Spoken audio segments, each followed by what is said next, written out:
ఒక ప్రశాంతమైన గ్రామంలో పువ్వులతో నిండిన ఒక అందమైన ఇల్లుంది.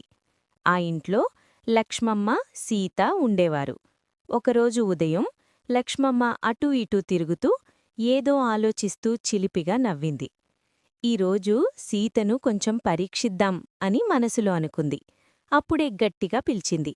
సీతా, వంటగదిలోంచి 2 టమాటాలు తీసుకురా. సీత అత్తయ్య మాట విని నవ్వుకుంది. చిలిపి ప్లాన్ వేసింది. కొద్దిసేపటికి సీత వంటగది నుంచి వచ్చి నిలబడింది. లక్ష్మమ్మ చూసి ఆశ్చర్యపోయింది. కళ్ళజోడు సరిచేసుకుని, ఇవి టమాటాలేనా అని అయోమయంగా అడిగింది.